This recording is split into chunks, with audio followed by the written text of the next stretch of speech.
Hello, good evening and welcome. 8 o'clock Monday night, and 8 o'clock Monday night means myself and Rebecca Butler. Good evening, Rebecca.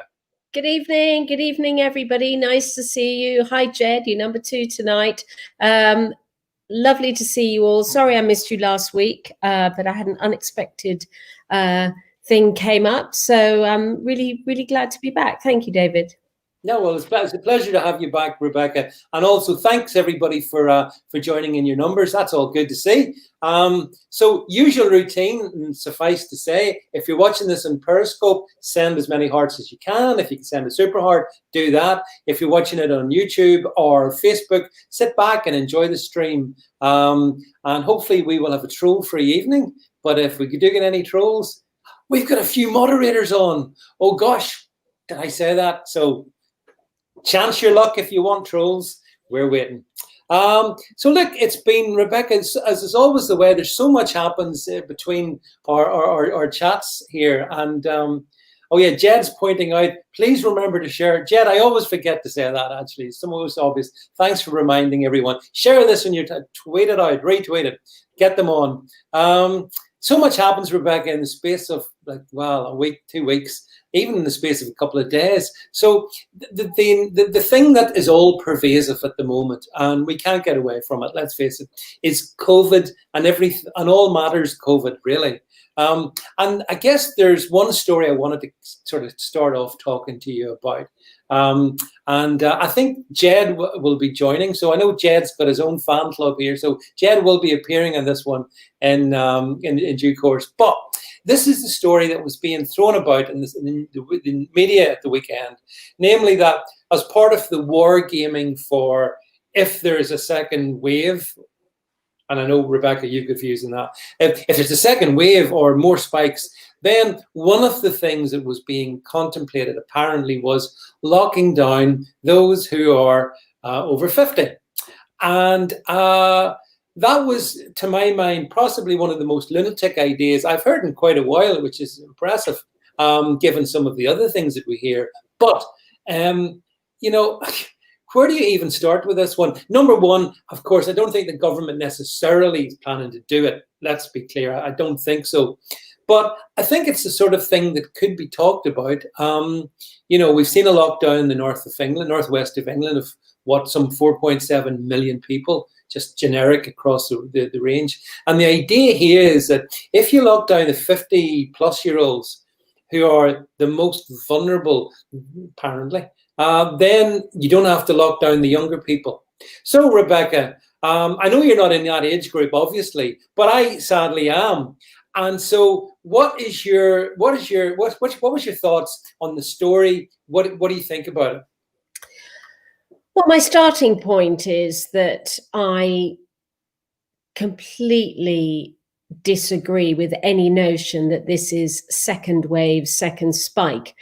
Just the very words sound to me like Project Fear.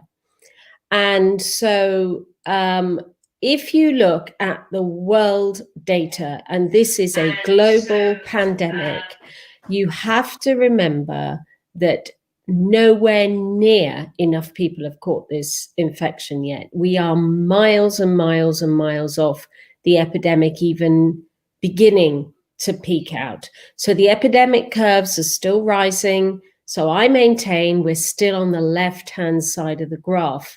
Yeah. What you're seeing is a typically London-centric view by the government, by the media outlets, that are calling what's happening in the north a second spike when it hasn't really even been there in the first place. So one of the problems with the R value is that if one person infects the 2.7, that is the R value of coronavirus, call it 3, and only one person had it yesterday, but 3 people have it in 5 days, your absolute numbers of infections are still very low. And so case numbers, the more you test, the more you'll find. The more ECGs you do, the more ultrasound scans you do on people, the more abnormalities you find.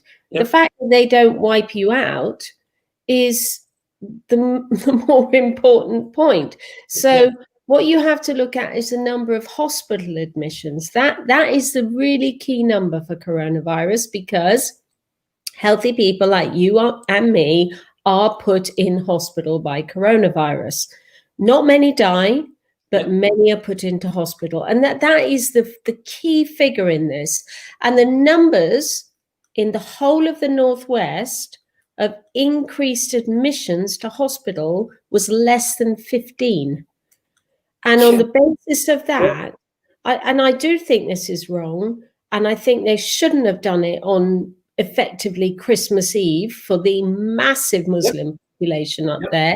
It was a stupid London-centric thing to do. It's not a second spike. It's just the fact that the infection is just working its way up across the country. We're nowhere near at the peak of phase 1 of this. So this is still the beginning. And when you say things like that, you'd never think the government would ever do this.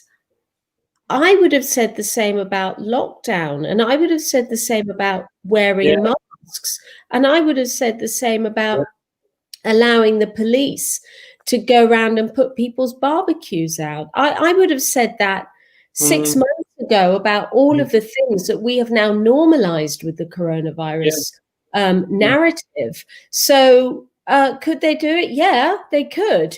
And, the over 50s,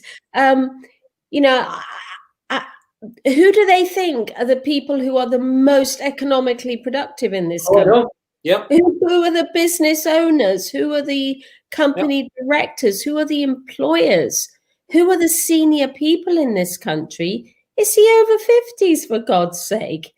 And over 50, I could be less vulnerable than a leukemic at the age of 20, but the person with leukemia at the age of 20 is not blanket banned and is not the sort of person whose ID would be checked. I mean, are we going to carry ID cards now? Are we suddenly Islamic State, where you have to prove whether you're Sunni or Shia? I mean, what the hell? We're going to have ID cards. Well, actually, I think you're probably right, and it could be digitally chipped as well. But just to go back to something you said there, Rebecca, because you put out a video a couple of days back, actually on the topic of this lockdown in the northwest of England occurring on the eve of the Eid al-Adha, which is an important festival for Muslim people.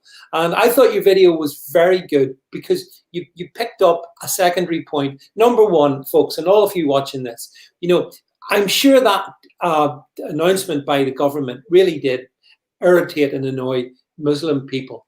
Now, regardless of what you think about Islam, it was nonetheless very annoying. But you made the point, Rebecca, that what came the way of Muslims the other day is probably going to come the way of Christian people this Christmas. Because I reckon, I don't know about you, I mean, we lost Easter. Yeah, and I reckon we're going to lose Christmas. On a separate side note, I got a thing today, a notification. I take my family to the pantomime. I know it's not the same. I take the kids to and their families to the pantomime every year. Guess what? The Christmas pantomime is cancelled because of COVID. And I think, Rebecca, to go back to your video, I think your observation as what's coming it's so obvious, isn't it? They will make Christmas unlike any Christmas we've ever seen before. Yeah, well, we're nowhere near infection rates for a global pandemic. We're just nowhere near. There are 7.5 billion people on this planet. Only 2.5 million, 5 million have had it, and 250,000 people have died from it.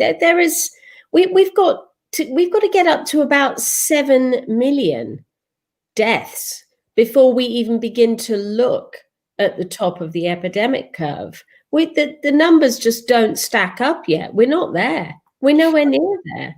but one of the things that's really concerns me, Rebecca, is that, you know, the government's talking about, for example, there's just going to be this 90-minute test it can do for COVID and flu. Well, what worries me is, as we eventually leave summer behind and go into autumn, the season of mists and mellow fruitfulness and all that, and also the season of respiratory diseases. So people are going to get colds, going to get flus. That will deepen as we go across September, October, November. That's going to rack numbers up. The government's going to respond to that, and I think they might do the thing which seems at one level mad, but at another level consistent with what they've done. They might lock people down again regionally. Like, for example, 4.7 million people in the whole of the Northwest. It's a big number. Where I live here, our total population is 1.8 million. So we could be locked down. You know, nobody would blame. It wouldn't matter in the greater scheme of things, apart from the economy, of course. So maybe you're right, Rebecca. You know, this thing will continue to gather legs as we go into that autumn winter season. Yeah, I mean, I love the statement by the WHO. You know, one of the special envoys. Yeah. She actually said, at no point did we tell anybody to lock down, because the wider implications of locking down are too severe. I thought, hang on a minute. Sorry, you're from the WHO. And so you criticized Sweden for not locking down. Yeah. And then you praised Sweden for not locking down. And you basically, when they were saying test, test, test, that wasn't aimed at Boris Johnson. You know, Beth Rigby and Laura Kunsberg thought it was, and thought they'd have a go. We were testing as hard as we could within what capacity we had. They're actually talking to Africa, by the way, and South America. You guys test, get your testing up and running, not to a first world country like ours. And so, you know, because this virus will rip through Africa, and there is no provision of ventilated beds in much of Africa, actually. And many people will die for want of oxygen and CPAP. So, you know, testing nowhere near up to capacity globally, and we're 5 years away from global capacity for testing. And then the other point with testing, which I know your viewers will understand, is that the PCR test, so that's the test to see if you have got it, you've got active virus, that PCR will also test minuscule traces of other coronaviruses.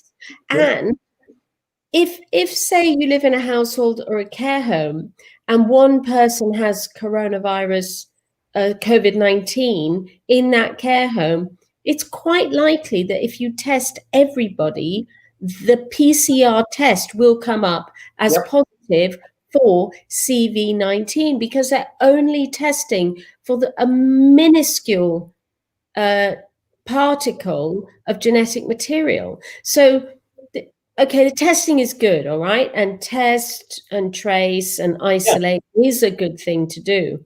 But to take a population, or to take, say, the example of the M25 being deemed to be a periphery, these are unenforceable, totally unenforceable things that they're talking about. And I'm sorry to do this to you yet again.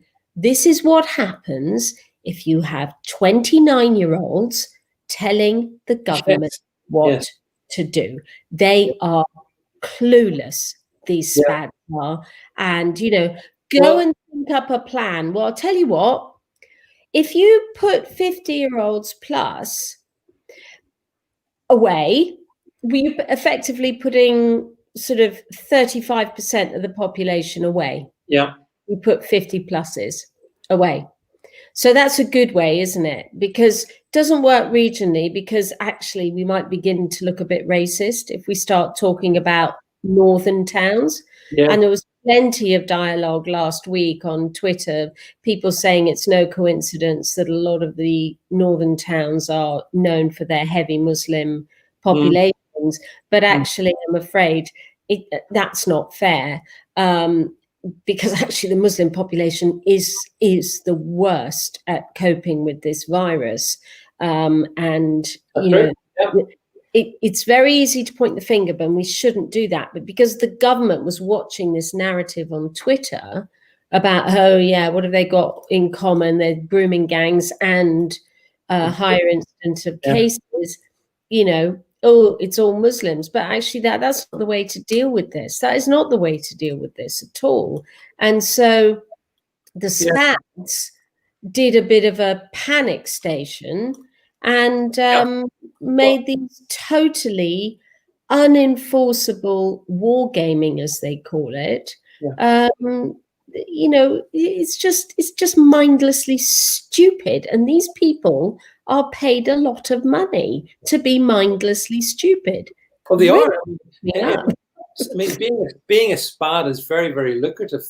There are SPADs I know who earn pretty much close to six-figure salaries, and they've got no life experience, no knowledge at all, but they've managed to inveigle themselves in. But you know, but the very fact that this was war gamed, and it's been put out there in the media, and it affects how people see things. So, with that said, let me bring into the conversation, Rebecca, one of our favorites, Jed.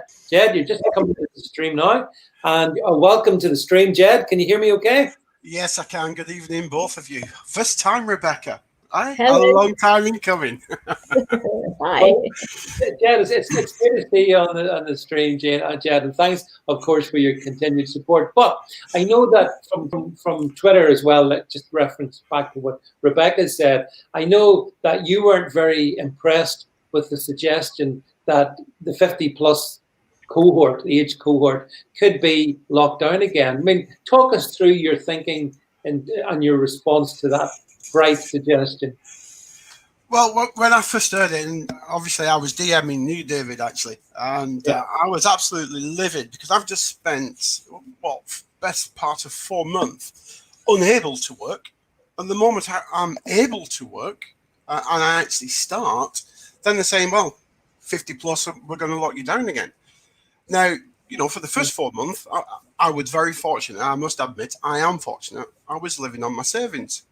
But I couldn't do that again. You know, I couldn't go back into a lockdown just because I'm over 50 and live on savings because I don't have it anymore. You know, so I'd lose my house. I'd lose everything that I'd worked my entire life for. For what? I am not a vulnerable person. 50 is not a vulnerable age. I don't have any comorbidities. God, that was hard to get out. I have, you know, so I have none of that. And I agree with what Rebecca said. You could have a 20-year-old with leukemia who's more at risk than I'm at risk. It's bizarre. And the figures are astronomical on this one as well, David. I mean, Chris says here that wasn't the government suggestion, though, was it? It was MSM rubbish. No, Chris, it wasn't MSM rubbish. It was what those in political circles know as flying a kite. You know, you fly the kite to see, will it take off? Will it be received well or not? And as Rebecca's pointed out, that's the sort of job that's bad. These special advisors, this is what they do. They tell the politicians, look, you know, float this idea, see how it goes. And I think the response almost, Chris says, who said it in government? Chris, it's called unattributed sources. Unfortunately, that's how, you know, it's not going to be Boris Johnson said this or Matt Hancock said this. No. They're way too smart for that. It's just an anonymous government source suggested that. That's how politics works, Chris. It's not, it's for... No, you're wrong, Chris. You got this one wrong. It's not MSM rubbish. I wish it were, because I go back to what Rebecca said. I think, unfortunately, it is entirely plausible. Rebecca? Well, if I may, Kez has just asked a question. What is the medical rationale for it? So I'm actually going to just drop into a screenplay here because can you see that? Have you got the log linear relationship here? Let me see. Rebecca. I'm not seeing it. If you click screen share, let's see.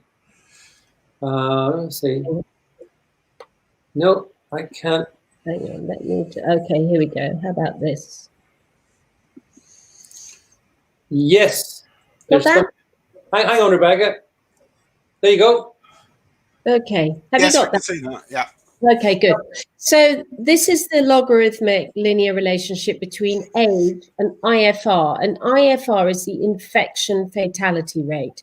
So just so you know, this is not the case fatality rate, it's the infection fatality rate. So it's the totality.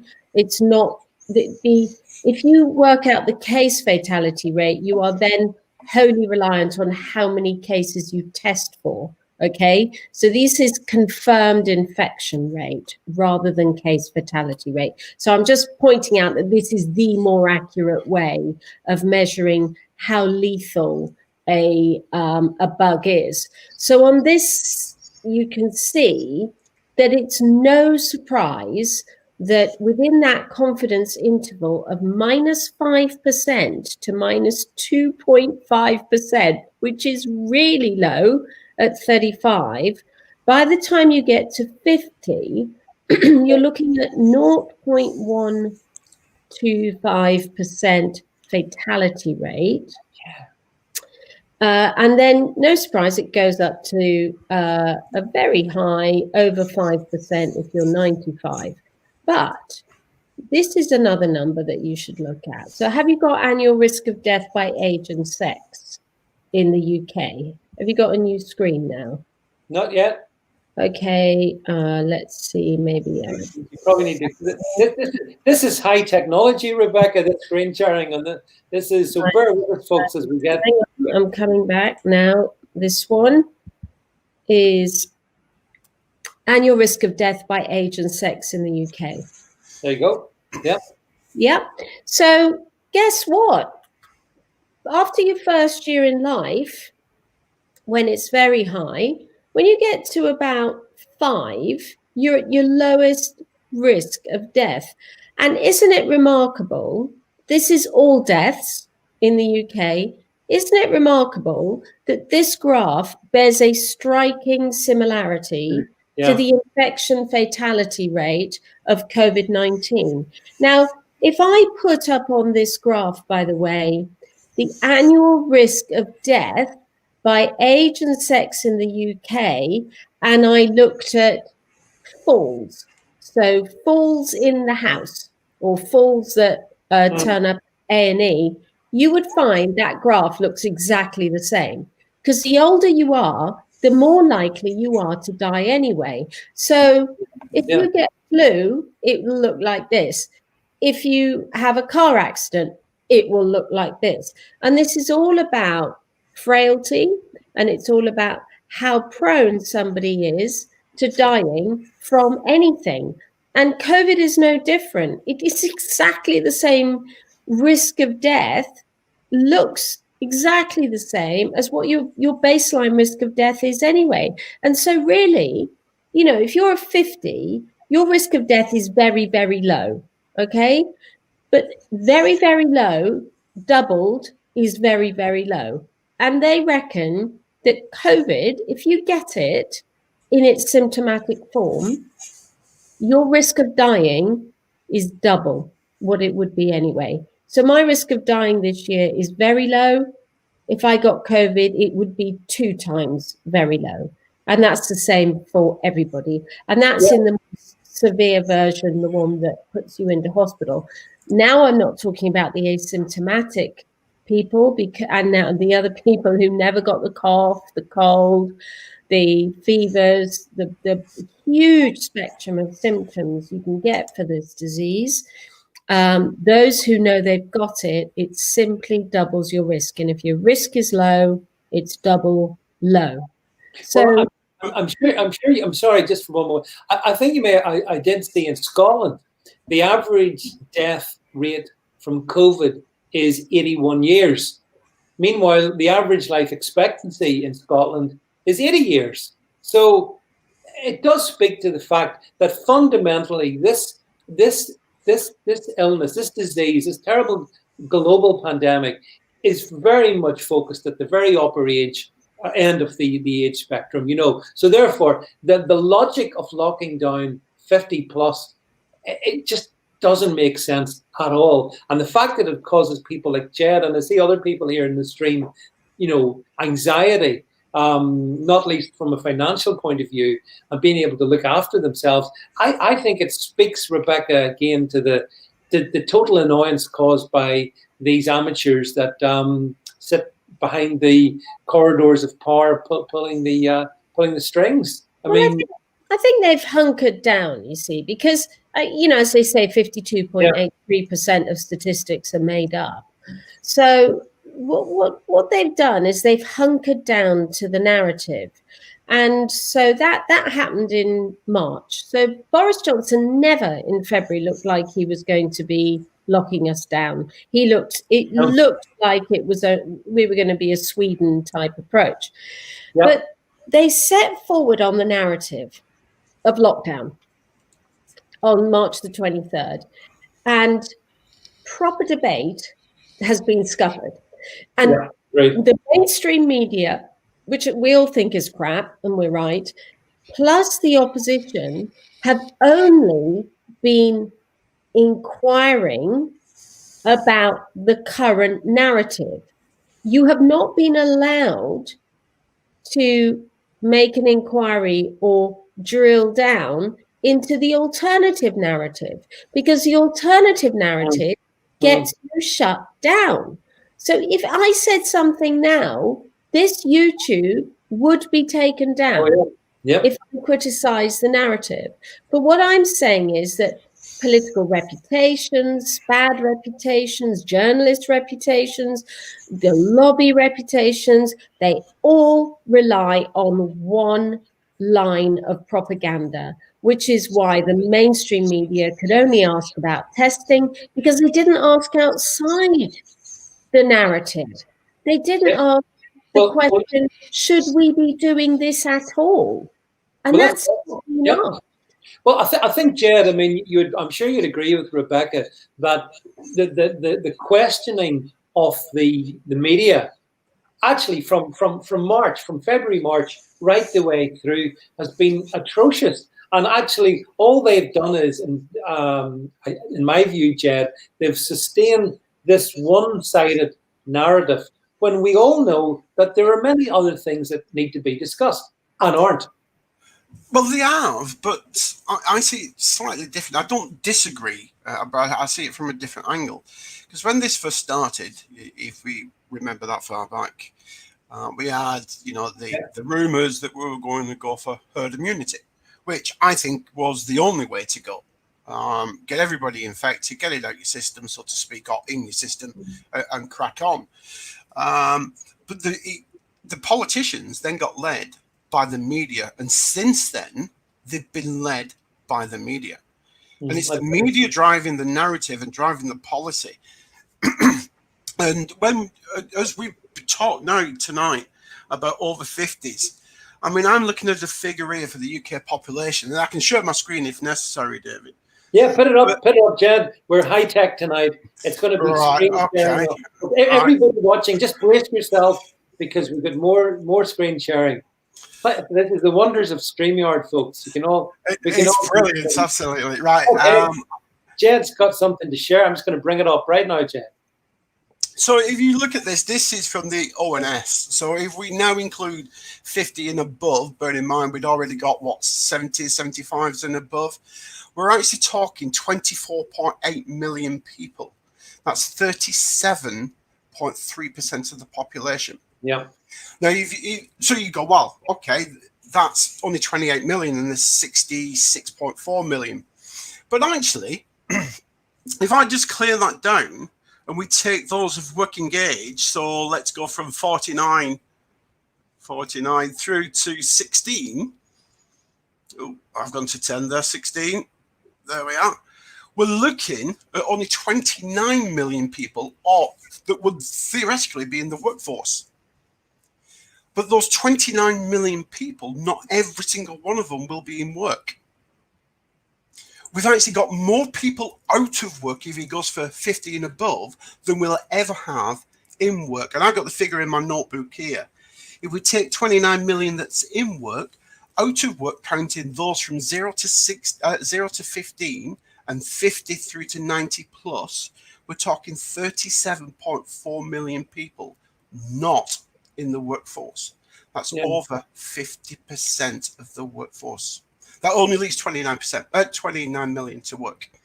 That's a lot of, Jed, that's a lot of percentages here. It was, yes, I'm sorry. It's like a man's lesson now, but we get the message that essentially the are you finished with that one, Jed? Yes, I'll just stop sharing, David. There you go. Yeah, I can move. No, I mean, look, you're absolutely right. And the really scary thing is, Jed, everything you've just said and what Rebecca said, I mean, I'm aligned with and I agree with. And I still think it's though something that the government might just do, because, you know, back in February before this hit, I did start to warn about things and whatnot, but I never saw this. I never saw, you know, the complete lockdown, the masks, the great mask delusion that afflicts, you know, our country. And actually, you know, for Rebecca on this one, here in Northern Ireland, we've gone, oh gosh, over a week, 0 deaths. And the average since the beginning of June is 0 to 1 per day. So basically, it's less than one person dying now for a couple of months. And on Saturday, mask wearing became highly advised, and we're threatened if we don't all wear our masks by the 20th of August. It's going to be made compulsory. Oh gosh, I'm not sure what law that's going to be, Rebecca. Maybe you could tell me. But you know. But look, the irony of ironies, as you've said before, Rebecca. If there was a time to wear a mask, it arguably would have been back in maybe beginning of March, something like that, when this was really kind of virulent across the country. There's nobody dying. There's 5 people in hospital in Northern Ireland. 5 people. Come on. This isn't this. Why are we being? Why is the government doing insane stuff like this? I think on the one hand, it's fair to say that actually nobody knows the truth. And I see Professor Ferguson coming in for a lot of stick, but in the back of my mind, I'm thinking, you know what, he might be right. 500,000 may well die with coronavirus or from it. His modeling might well be right. And it's maybe too early to criticize him. I know he got criticized over BSE, but a hell of a lot more is known about coronavirus than is known about prions, which is what the bovine spongiform encephalitis was. So this organism, we do know a lot about it anyway. And so he might be right. And I'm okay with the government saying, look, the science has changed, or the consensus in science has changed, because no 2 scientists agree. And that is scientific method. That is how science works. It's not hard and fast. It's not 2 + 2 = 4. Science is all about disproving your theory. And I wish they would just approach this in that more academic way, constantly testing their narrative. And masks are absolute proof positive that they've not done that. They have not exercised themselves on the other side of the argument, because they are obsessed with not appearing weak, when it's patently obvious that they are very weak at the moment. But all they need to do is treat us like grown-ups and come out and say, we're not sure, bear with us. And they will take the country along much more if they do. Yeah. Frankly, I would cooperate so much more. I wouldn't be bashing the government all the time if only they didn't hunker down to their narrative. And because a good scientist doesn't do that anyway. And they keep telling us that they're led by the scientists. Well, come on then. The scientists didn't tell you to lock down. That was the media. That was a political decision. We've discussed that before. That was Beth Rigby. That was Adam Bolton. That was the BBC. Right. They were the ones that insisted that we do that. And I think this is the problem, Jed, that this government had got itself from a position in February where I think a lot of us, certainly I think Rebecca, myself, and I think you, Jed, as well, herd immunity seemed like quite a good plan. It seemed to be where we were going, and that was fine. We wanted to cooperate because I think we're all trying to be sensible. And then we suddenly flipped from herd immunity, panicked by the media, Jed, into lockdown. And it's lockdown that's crucifying the economy, that's causing all the problems. But the government can't admit that, so they go from bad to worse. What's your thoughts, Jed? I agree, but that's back to my point.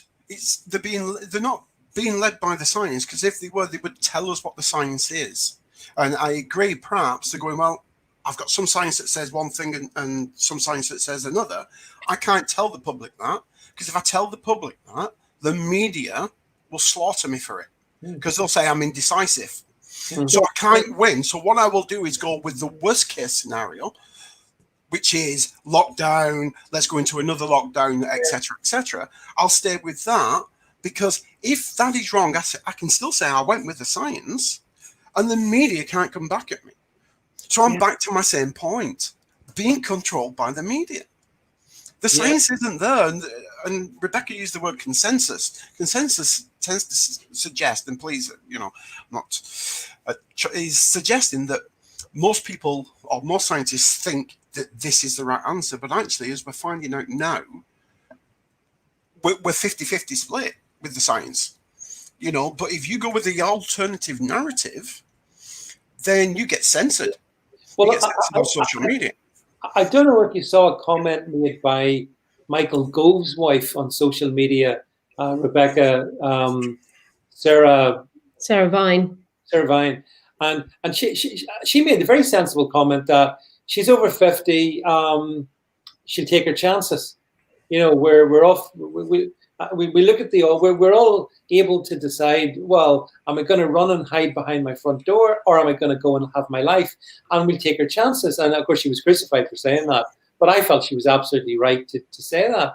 And surely the other problem is that government almost sort of, it infantilizes us, doesn't it? Because it's like, you can't make, it doesn't matter if you've lived life, you're not really in a position to make your life decisions. I absolutely am. I don't need government to tell me anything, to be quite honest. And part of the problem is Rebecca, what Jed said, that the government's failings on this are lamentable and unnecessary. But worst of all, they're sitting with an 80-seat majority. They didn't have to do it this way. They didn't have to pander to the clickbait of the media empire. They really didn't have to do it. And so now we're left in a complete mess of a population that polices each other. That, I went food shopping today and I wasn't wearing a mask, and the looks you get, like people look at you as though you're some freaky monster. It's like, I've been shopping here for the last 5 months without a mask, and now you want me to wear one? Why? I'm still not standing next to you. So we've split society. It's horrendous. And some people are genuinely scared about this. Yes, they are. You make your choice. If you think you're safer wearing a mask, carry on. It's fine, but don't police me over it. I don't want my fellow citizens to turn into police officers. And that's what's happened. And it's terribly sad. Now, the other thing, I must fess up, actually. I did an antibody test today. Okay. Because the number of asymptomatic sufferers is really, really high. And I just want to know if I'm antibody positive. And that may be 80 quid down the drain. But I do think that we may get to the point where antibody tests are going to be done, and you're going to be told if you've got antibodies, you've got a passport. If you've had a vaccination, you've got a passport. I agree. If you're over 50 and you have neither vaccination nor antibodies, passport, you are going to be stuck at home. Yep. I think that is what they're going to do. I think that is what they are going to have to do. But at the moment, they do not know how long the antibodies last, and they do not know how many times you're going to have to be vaccinated. It looks at the moment on the current phase 3 that the antibodies do not stay triggered for very long once you've been vaccinated. So it may be annual vaccinations. It may be like the flu vaccine. The reason that's an annual vaccine is because the influenza virus mutates. And we get our data from China and Australia every May, June. They feed in what the current strains are so that we're ready to go with our vaccines in October, November. And that may well happen with COVID, is that we have an annual mutation and we get a vaccination for that. By the way, I am pro-vaccine, and I've said it before. I'm okay with the vaccine, but I'm kind of wimping out by having the antibody test, but I do genuinely want to know, because my rational brain says, don't be daft. You're fit, you're healthy, you haven't got any of the risk factors for COVID. If you get it, you might be put in hospital, but your risk of dying from it is really, really low. And that's what my rational brain says. But yeah, I do fear that, I likened this in a tweet months ago, 5 months ago, when I said we have to be very careful what the mission creep is of the SPADs, because they don't care about liberties. They just need to produce a policy. They don't care what it looks like. They just need to produce a document at the end of the week. And as I said very early on in this, do you remember when we used to have to throw all our liquids away at Heathrow and Gatwick and every airport we went to? We had to throw liquids away. Do you remember why? Because of that moron half-wit Michael Reed and his shoe bomb, which was probably never going to go off anyway. And the best we could have got was him burning himself. And as a result of that, the world changed. We ended up, billions of milliliters of shampoo, makeup, you name it, at airports thrown away. And hello, whoever made a bomb out of 99 mils, is that okay? But 100 isn't, So we never ever go back to the pre-libertarian, to the pre-point where we were more at liberty. We have to take our bloody shoes off at airports still. Why? Why? But we're there now, though, aren't we, Rebecca? We're there now with this. We've got mission creep as it is, because they said the lockdown would only be for 3 weeks, then lasted, a month or 2 or more. Now they're talking about other lockdowns. Now we've got masks. It has been mentioned about goggles. Then it's COVID passports. Then it's vaccines. Then it's annual vaccines. So the mission creep is there. I just watched Dave Cullum there with a digital, you scan with your phone, you get your blood test, and it's on your phone, and you have to scan your phone for a COVID pass to travel, wherever you need to travel. In some cases, it could even be used to go to work. You have to have this on your phone so you can be scanned that you've had the test, and so it's mission creep. I can see that coming.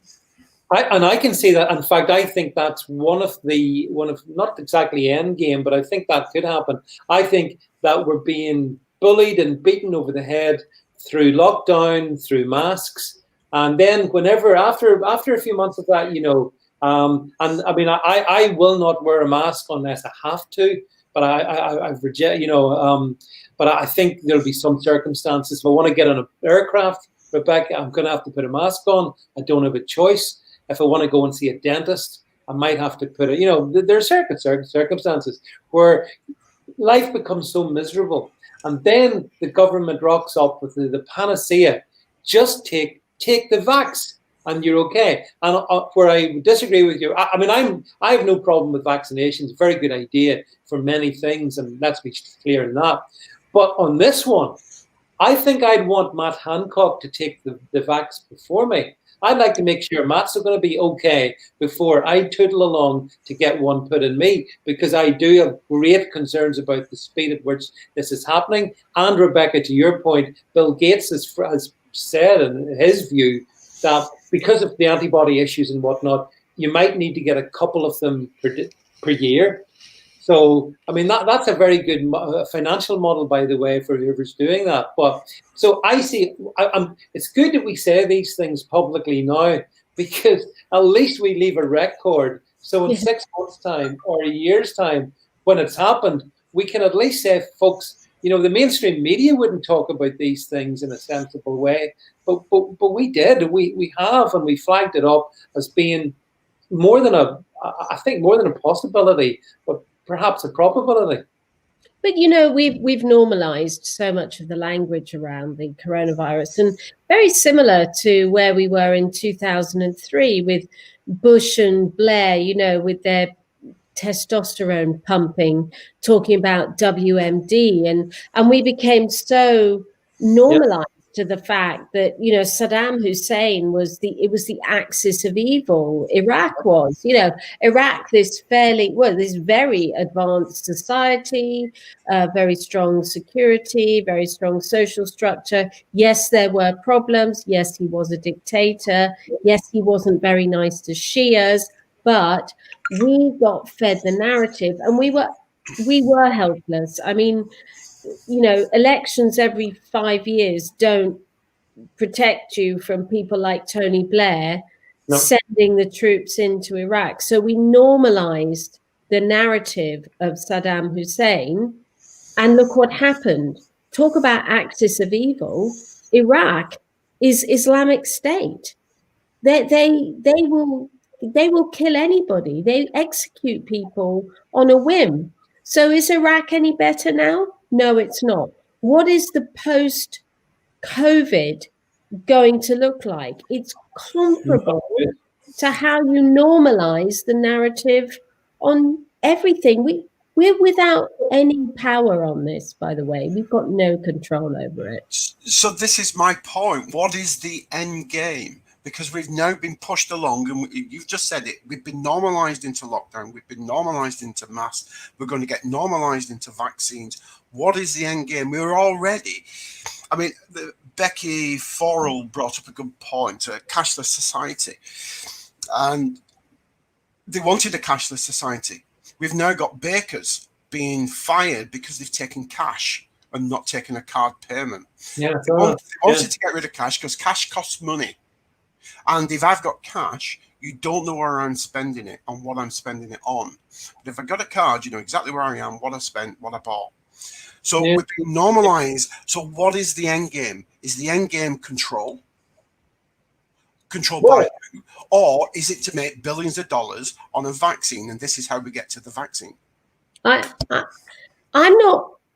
don't think it's even that nuanced, Jed. I actually think the end game is an 80-seat majority at the next election, because the people dictating policy, they're not going to get any of Bill Gates's money. AstraZeneca's share price has just absolutely rocketed. Pfizer has rocketed because they are producing the vaccine. There will be a vaccine. I don't think there's any great conspiracy over that. And Bill Gates, I don't see as personally benefiting from it. But what I do see is political careers.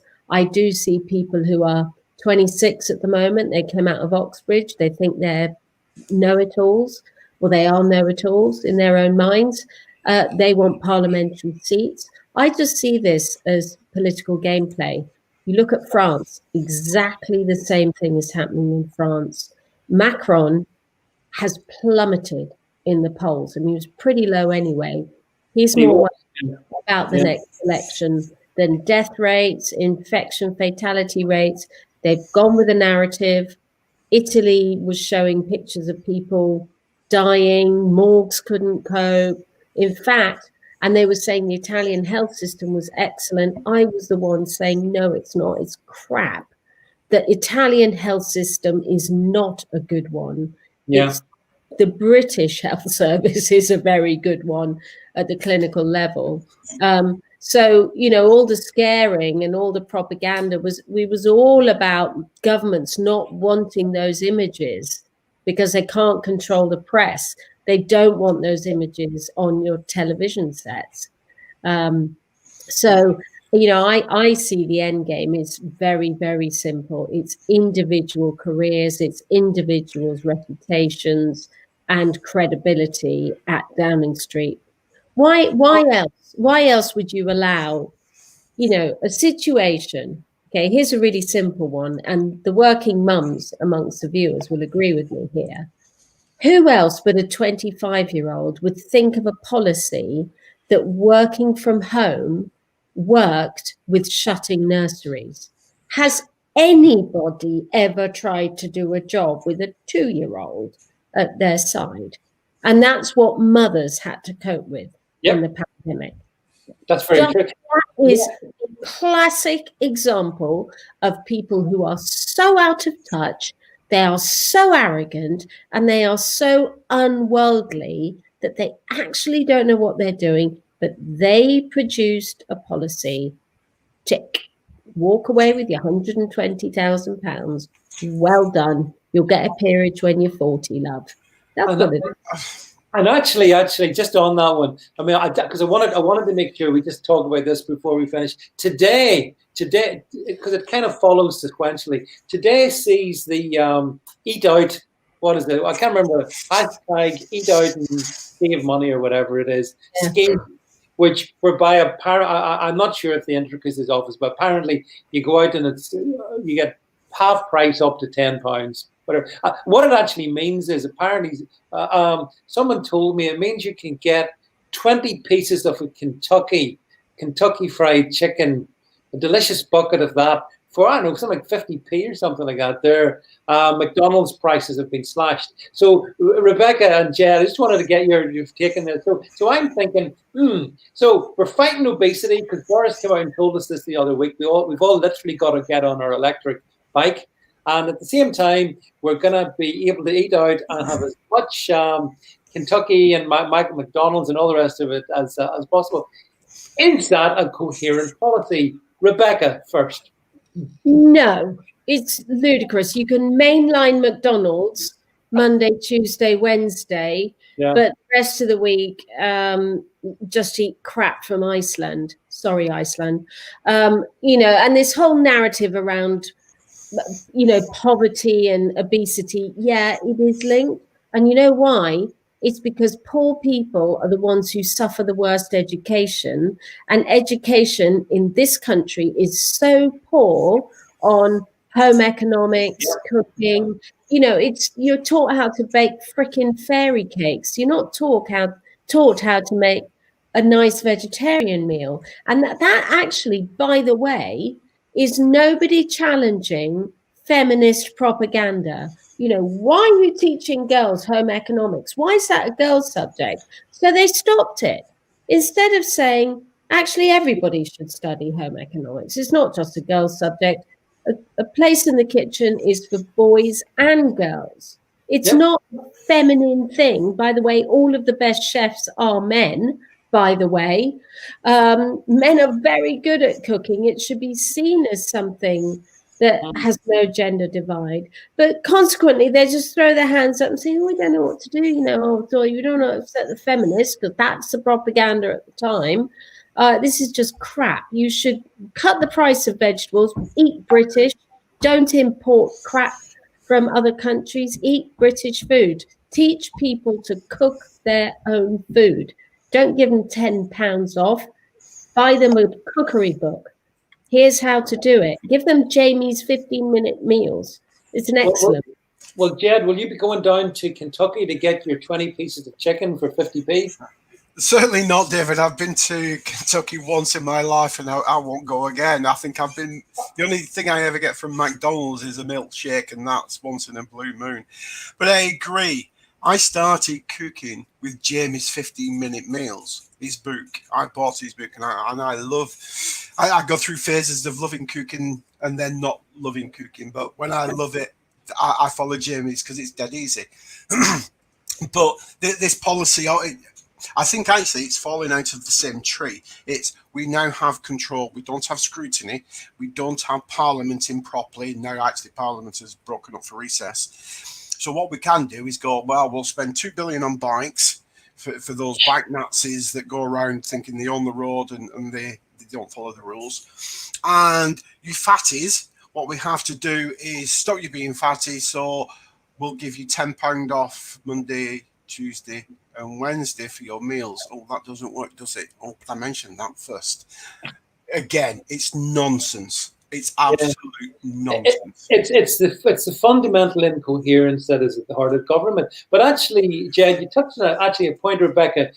Just to kind of finish on this, I think, like we're having all these amazing huge amounts of spending going on, all these laws these regulations being brought in, but nothing. Whatever happened to Parliament? Did Parliament somehow become a victim of COVID-19?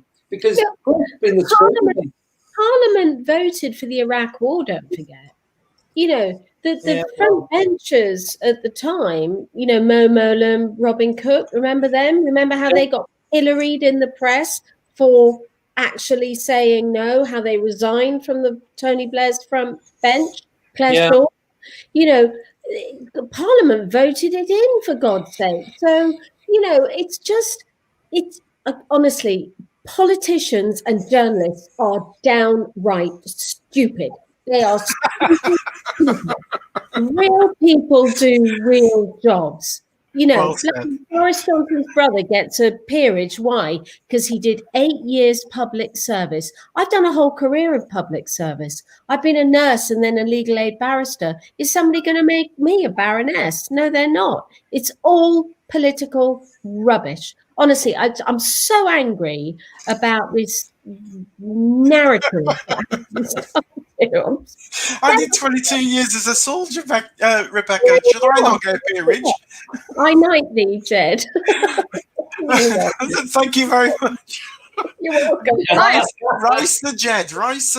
Well, I think on that note, I mean, really, we've had our first knighthood on the stream, so I don't think we're going to top that one, Jed. So listen, Jed, thank you very much for being on the stream with us tonight. It's always a great pleasure to speak with you, and thanks for being here. Thank you both.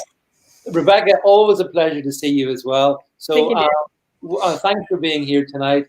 And thanks to everyone for being part of the stream. I see it's been a lively stream, loads of comments as always. So thank you, great people, for being here. I'm going to be taking a little break from this for the rest of this week. So you get a breather, but I'll be back twice as bad next week. So I'm looking forward to that. But in the meantime, you all enjoy yourself, and we'll all catch up with each other real soon. Bye for now.